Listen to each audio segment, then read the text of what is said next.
Once upon a midnight dreary, while I pondered, weak and weary, over many a quaint and curious volume of forgotten lore, while I nodded, nearly napping, suddenly there came a tapping, as of someone gently rapping at my chamber door. Hey everybody, this is Brian. Jason. And this is the Perfectly Screwed Podcast. And what you were all listening to was a poem, one of my favorites, by the way. In fact, we got them on the wall right here. Yeah. The Raven. The Raven by Edgar Allen Poe. I think one of the greatest, probably Gothic type poems ever written. So that's who we're talking about today, Jason. Old Edgar. Edgar Poe. The guy reading it, that sounded like a phone sex operator. Didn't he though? He said, once upon the midnight dreary. While I pondered, weak and weary. Oh, I was pondering, baby. Your big, hard, throbbing cock. Lick the chocolate from my nipples as I ponder.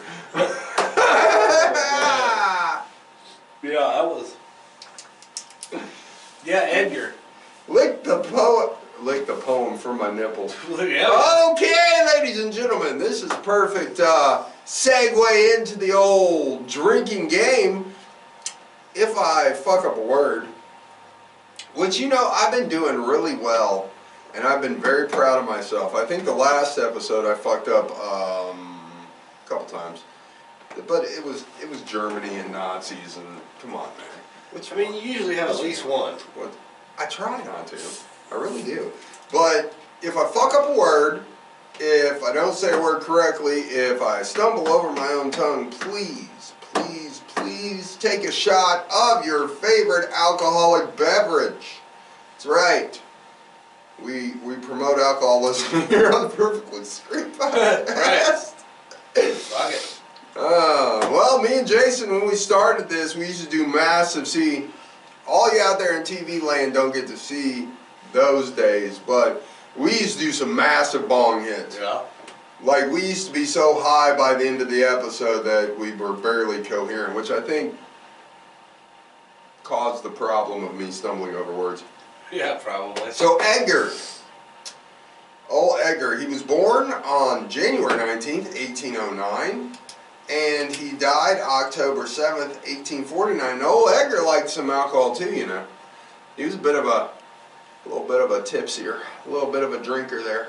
Sucking back on Grandpa's old cough medicine. He was sucking some cough medicine. Right. He was also known pedo. Well, okay. You can't really be a pedo in 1849 because no one lived past 27. So, except for Edgar. But he did marry his 13-year-old cousin. Oh, he did? Yeah. How old was he? 26. Oh, really? By today's standards, we would consider that pedophilia. Back then, that was considered a good Saturday night. Yeah, that was perfectly... But she only lived 11 years. Perfectly acceptable. But right? she only lived 11 years, so she was only 24 when she died. So, when your life expectancy is only 24 to 30, 13 is really not that young in the whole scheme of things, I guess. So, Edgar, anyways, he was an American writer, poet, editor, and literary critic who's best known for his poetry and short story. He wrote tales involving the mystery and macabre, romanticism, and Gothic fiction in the United States of the early Americas. Now, Poe was born in Boston. He was the second child to actors David and Elizabeth Eliza Poe. See, I'm really trying because I almost fucked up Eliza. His father abandoned the family in 1810. Which was pretty much probably standard practice back in the 1800s, Got tired of your wife and kids. You didn't have to get a divorce back then. You just said, deuces, bitch. I just have a side note though. Oh yeah, side notes. Female life expectancy. Yeah. This is kind of weird. I don't In know. the 1800s? So from 1830 to 1834, this is female. 47.8 from 1830 to 1834. And that was an old bitch. 47.8 Yeah. years old. But from 1835 through 1839, it goes down 5 years. No shit. 42.3 years. And then goes down again from 1840 to 44 to 41.7. I wonder if there was a reason for that. Maybe some kind of tuberculosis outbreak. It has to be something. Yeah, some kind of influenza or something. Because from 30 to 44, it goes down 6 years. Yeah, that's weird. Huh. But yeah, I thought that was interesting. So, his father abandoned the family in 1810, and then his mother died a year later. He was born in 09. Yeah, he was born. He was born in 09. His dad dad at 1. His Mom's dad at bounces 2. at 1. His mom's dead at 2. He was taken in by John and Frances Allen of Richmond, Virginia, but they never formally adopted him. But he lived with them well into young adulthood. Poe attended the University of Virginia, but left after only a year due to a lack of money. He frequently quarreled with his adopted father over the funds needed to continue his education, as well as his massive gambling debt, because Poe was a bit of a gambler. Okay. Yeah. A little bit of a drinker, a little bit of a gambler. Poe liked the hard stuff, and he liked the sinful deeds. I'm telling you, he liked to fuck 13-year-old girls too, clearly. Right. So he enlisted in the United States Army under the assumed name of Edgar A. Perry, where he published his first collection, Tamerlane and Other Poems, which were credited only to a Bostonian. Him and his father, adopted father, well, not technically adopted, but the guy who took him in, kind of came to terms. They retch a temporary and, well, fuck me. We're going to call that a shot. I have no idea what you're going for. Reproachment. I couldn't figure out the word, dude. I'm sitting here, and I was going to say repreachment, and then I was like, no, that ain't right. And then my brain totally took a fart on it, and I said, you know what? It said I'm not going to speak today. Reproachment. They got a temporary reproachment. They made up. But that's a shot, ladies and gentlemen. Please take a shot of your favorite alcoholic beverage. So they got together and they reached a temporary reproachment after the death of Allen's wife Frances in 1829.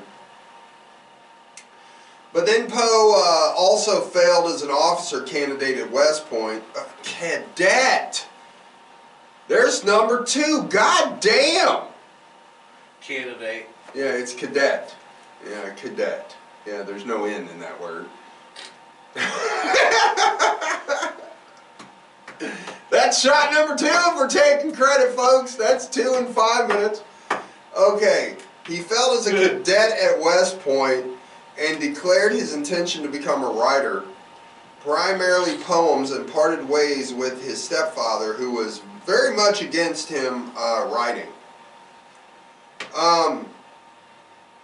He started focusing on his literary career, and for the next several years worked for literary journals and periodicals, becoming known for his own style of literary criticism. His work forced him to move between several cities, including Baltimore, Philadelphia, and New York. In 1836, when he was 27, he married, so he was 27 when he married his 13-year-old cousin, Virginia Clem. And she died of tuberculosis in 1847. So when she was 24 years old, she died of tuberculosis. And that might explain what we were talking about of the death rate going down for women, especially during that time, because tuberculosis was taking over clearly at around 1847. Right. Which we talked about before, the tuberculosis hospitals and the clinics and that around that time period that was going on. Because it was a massive, massive disease that was killing a lot of people. No drugs for it at the time.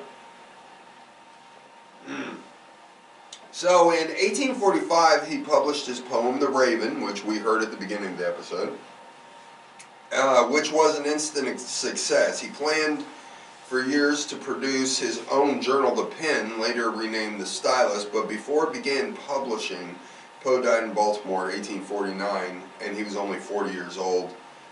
It was under mysterious circumstances. The cause of his death actually remains unknown. Many believe that it was contributed to alcoholism or possibly some type of OD, substance abuse, because he was a known alcoholic. And when they found Poe, he was actually in the gutter outside a bar, broke as shit. They know he was doing cocaine and opium at the time. But, hell yeah. Yeah, yeah. Some people... He's all fucked Sounds up. like a damn good Saturday night to me, buddy. Just went a little too far. Yeah. But some think it was suicide, that he was just so depressed, because Poe was also diagnosed, and at the time, they didn't know the term for manic depression, but he was diagnosed with a depressive disorder with psychotic mania. So we translate that nowadays into manic depression. So he was a severe manic depressive. He would go through periods of hyperness and through periods of severe depression, which is reflected in his writing. And I've said this before when we've talked about famous people. You know, it's almost like God giveth and God taketh away. Because he gives them this extreme amount of talent. But then to compensate that talent, it's almost like he has to take something away from them mentally or physically or something like that to compensate from the extreme amount of talent they receive. Right. You see what I'm saying? And you see this a lot in artists.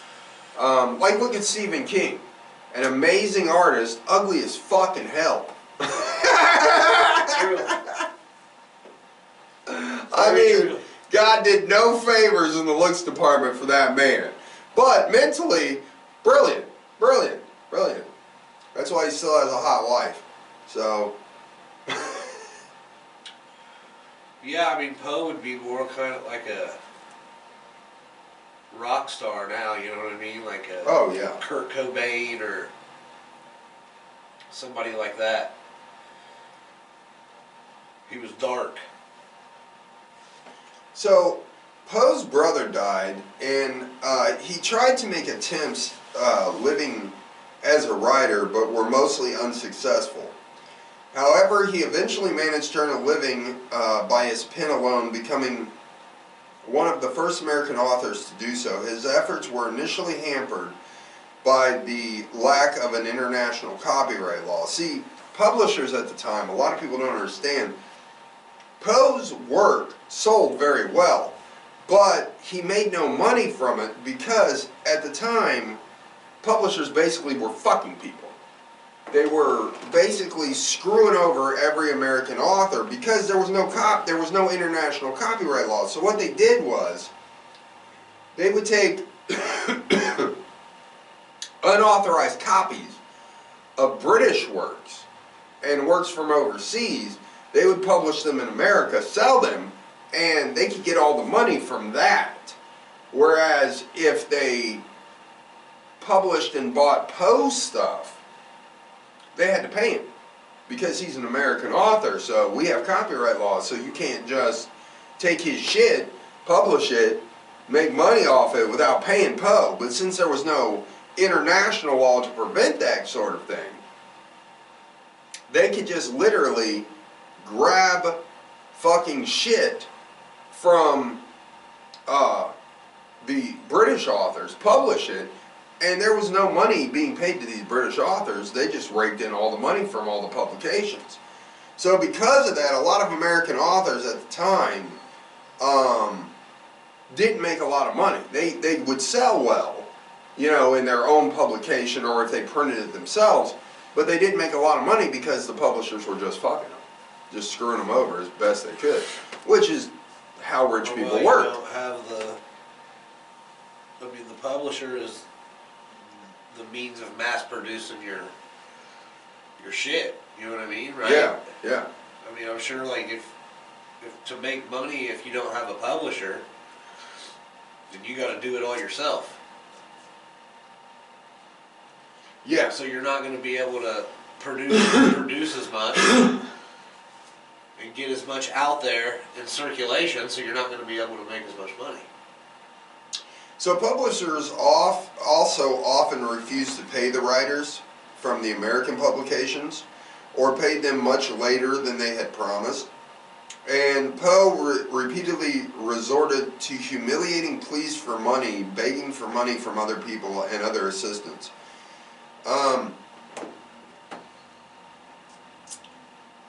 He finally got noticed in the Yankee magazine, and he placed a few stories with the Philadelphia publication and began work on his drama, The Politician, or Politician? Politian.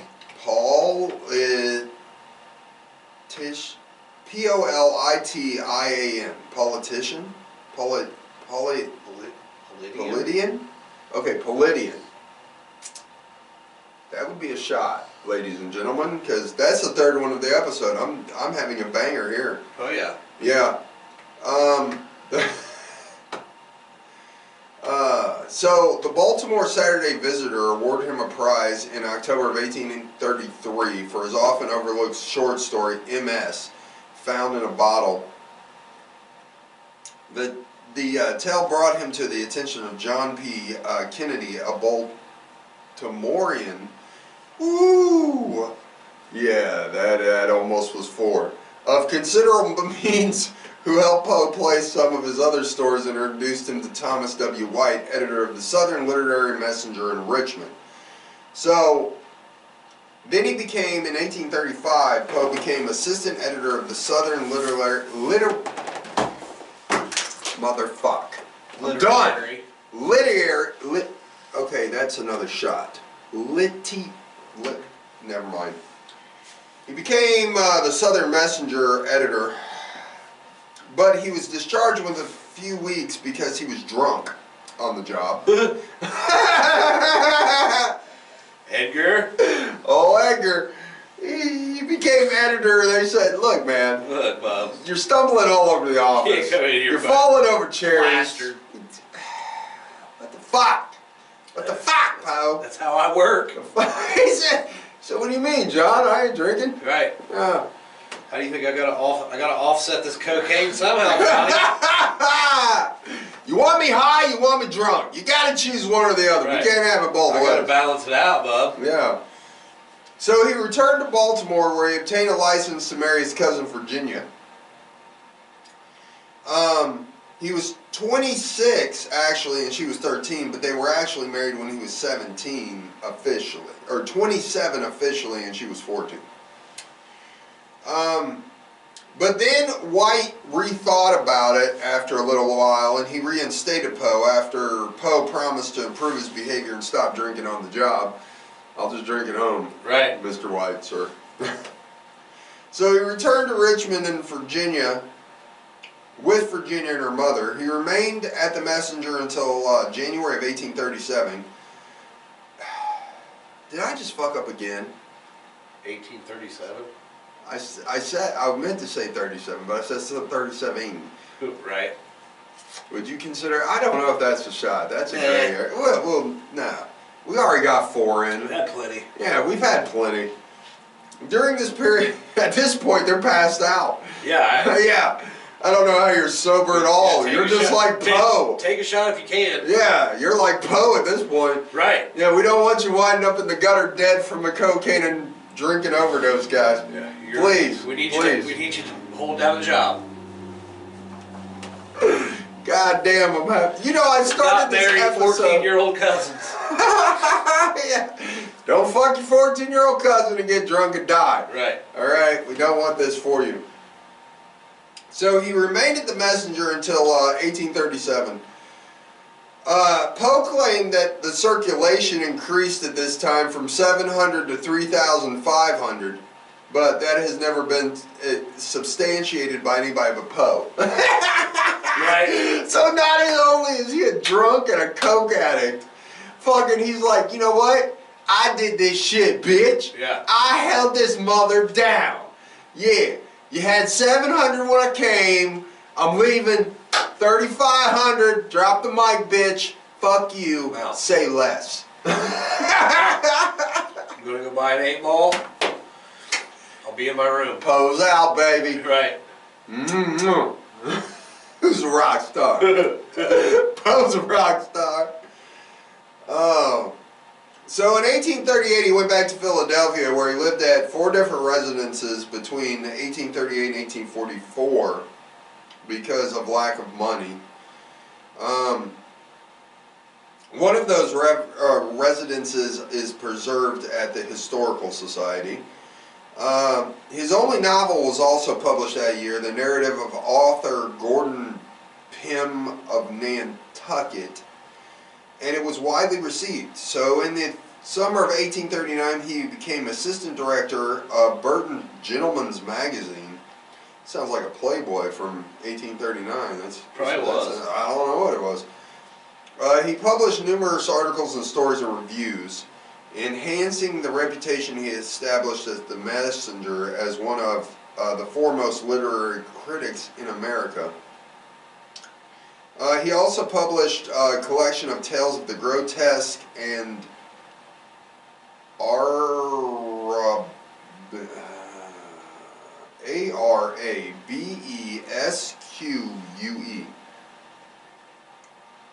Arabesque? Okay. It was published in 2 volumes, though Poe received little attention from it, and the volumes received mixed reviews. In 1840, he said he was going to start his own journal, The Stylist, although he originally intended to call it The Pen, since it would have been based in Philadelphia. He bought advertising space in June of 1840, issue of the Philadelphia Saturday Evening Post. However, Poe died before the journal could be produced.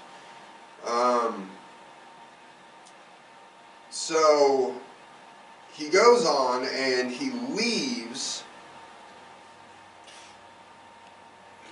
the magazine he was at, and then he went to Graham's magazine where he was co-editor.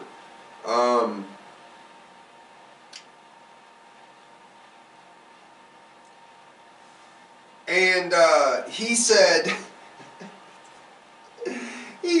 while he was working at this magazine, which was called Graham's Magazine, he said, "I can assert, without fear of contradiction, that no periodical ever witnessed the same increase during such a short period of time as when I worked at this magazine." There he goes again, boy.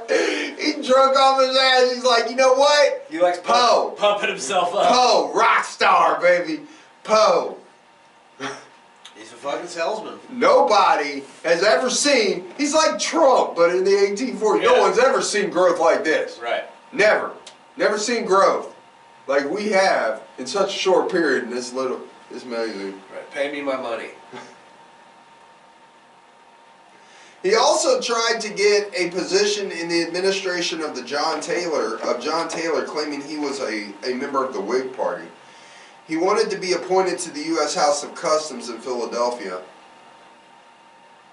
However, Poe failed to appear at a meeting with Thomas to discuss the appointment in mid-September 1842, claiming to been sick, but they later found out he was drunk. Yeah, sick as fuck. Yeah, he was drunk. Yeah. So Poe was promised an appointment, but by the time he actually showed up sober, all positions were filled. Yeah, he's a fucking alcoholic. He was supposed to go see the senator who was going to give him a position, but he's drunk off his ass. He's like, I'm a A little under the weather here. Can't make it. Can't make it. So, in 1842, Virginia showed the first signs of tuberculosis while singing and playing the piano. And it broke a blood vessel in her throat. She only partially recovered.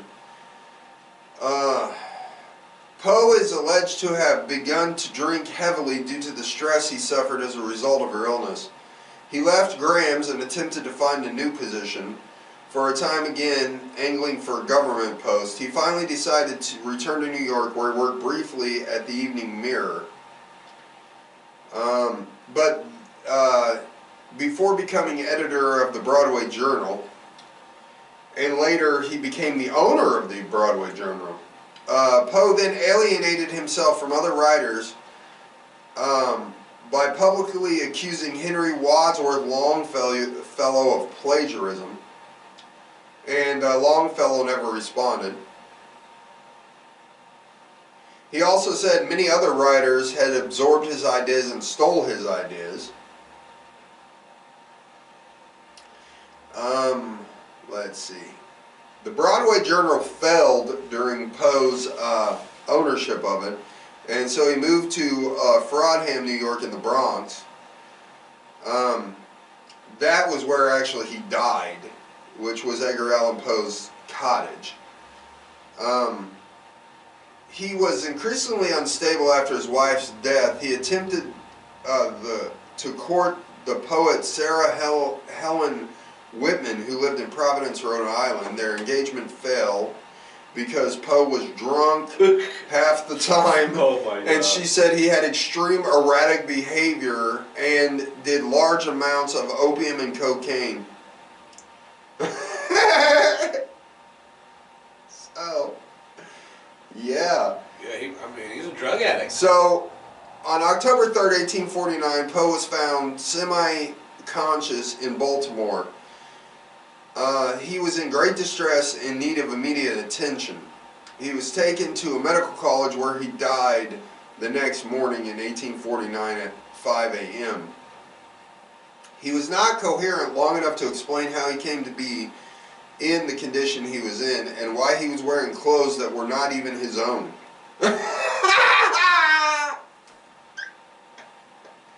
So he robbed somebody of their clothes. What the fuck? And why? He's said to have repeatedly called out the name Reynolds on the night before his death, although it's unclear to who he was referring. His coke dealer guaranteed Reynolds. And his final Reynolds. words... I need another bump, Reynolds. Call Reynolds. His final words were, "Lord, help my poor dying soul." Actually, all medical records were lost of Poe during this time, and his death certificate was even lost. So they labeled it as congestion of the brain or cerebral inflammation, which was just like a common cause of death because they had no idea. Oh. So that's Edgar Allan Poe in a nutshell. He's a drug addict. He was a drug addict, Alcoholic. a severe alcoholic, but he was a rock star. I mean, you got to give it to him. I mean, you know, he did what he did. You know. He made a living writing. I mean, yeah. Well, sort of. I mean, he drank it and sniffed it and smoked it up his fucking head, but yeah.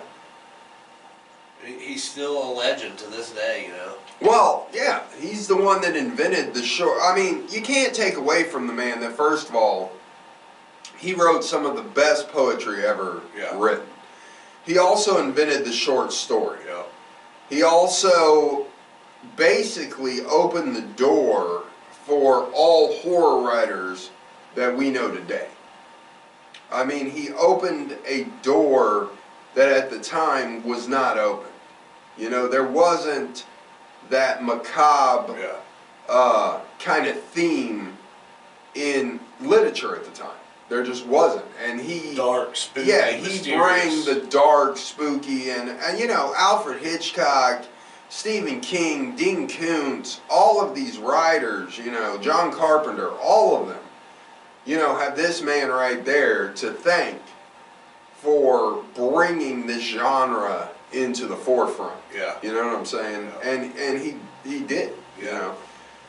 I mean, and we're still talking about him well over 100 years later, you know. Almost 200. Almost 200 years, Yeah. right, after his death. So he had to do something right. 100%, yeah. I mean, yeah, and that's the thing about genius, you know. You look at genius, and at the same time, they have a, you know, a dark side. You know, demons that come out and they can't control them. Yeah. And that happens a lot. I mean, who was the other? I think Melville, I read, was a complete alcoholic, you know. A lot of writers are alcoholics, you know. I mean, and it's definitely safe. I would think it would be safe to say, yeah, he died of what we would call an overdose now. Oh, yeah, probably an overdose, or he was just so drunk that his body couldn't take it anymore. I mean, Right, yeah. he drank for his whole Yeah, life. yeah. I mean, you know, clearly. You know, so drunk he could barely go to his job half the time. So, Right. you know, at a certain point, your body just says, you know, fuck this shit, dude. Can't drink alcohol every day. I'm not dealing with your nonsense. And maybe his liver just said, fuck you, bub. You know, hey, you had a good run, but Right. It's We're over, done. buddy. we're done. Yeah. Well, that was our episode on Edgar Allan Poe. Hope you liked it, and we will see you next time. Later.